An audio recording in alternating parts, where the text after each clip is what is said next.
Concentration sur Ajna Chakra.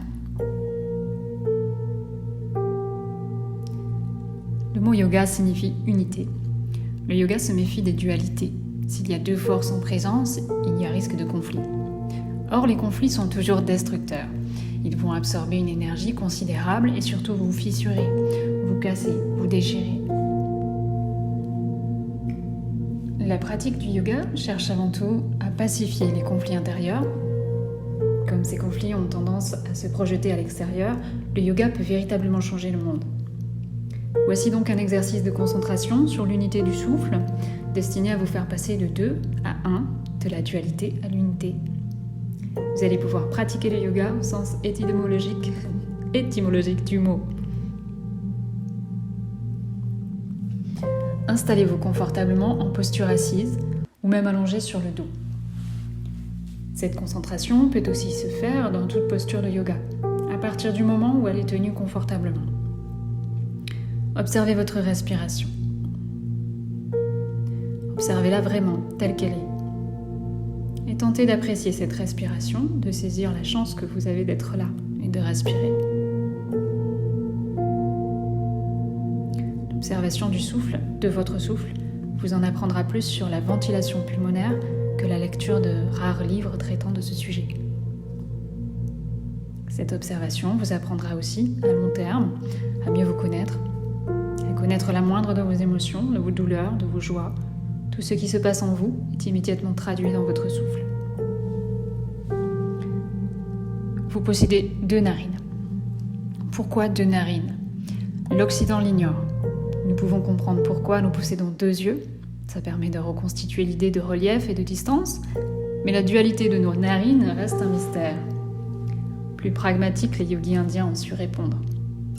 Il y a déjà quelques millénaires à l'énigme de ces 2 narines. Ils se sont simplement assis et ont essayé de ne respirer que par une seule narine, et cela longtemps. Ils ont ressenti les effets, puis ont tenté la même expérience avec l'autre narine. Ensuite, ils ont tenté de respirer de manière alternée, avec toutes les combinaisons possibles. C'est ainsi que se sont établis au cours des siècles les différents exercices de pranayama, de respiration alternée, comme Nadi Shodhana. Donc, puisque vous possédez 2 narines, observez bien votre respiration naturelle. En principe, vos 2 narines fonctionnent en même temps. Votre narine droite correspond à Pingala et la gauche à Ida. Ida et Pingala sont 2 nadis. Il existe un 3e nadi qui pourrait se mettre à fonctionner et remplacerait avantageusement Ida et Pingala. Pour approcher cette 3e voie et sortir véritablement de la dualité, vous devez profiter d'une inspiration pour remonter mentalement à la source, c'est-à-dire au niveau d'un des centres du chakra Ajna. Ce point se trouve juste au-dessus de la paroi nasale, là où les 2 flots d'inspiration ne font plus qu'un. Pour stabiliser votre conscience sur ce point, aidez-vous du va-et-vient respiratoire. Les paupières closes, regardez vers ce point en accommodant votre regard. Vos globes oculaires doivent rester totalement relâchés, comme si vous contempliez un vaste paysage, de façon neutre. Vous êtes en train de contempler le centre d'Ajna Chakra. Les chakras sont des roues, des cercles, dont le point central va donner un repère en méditant. Les chakras sont donc des supports de conscience, des centres de sublimation, mais aussi des accumulateurs, des transformateurs d'énergie et des fenêtres ouvertes vers d'autres dimensions. Ajna est représenté sous la forme d'un lotus, n'ayant que 2 pétales, représentant les 2 narines. Plus exactement, les 2 nadis, Ida et Pingala.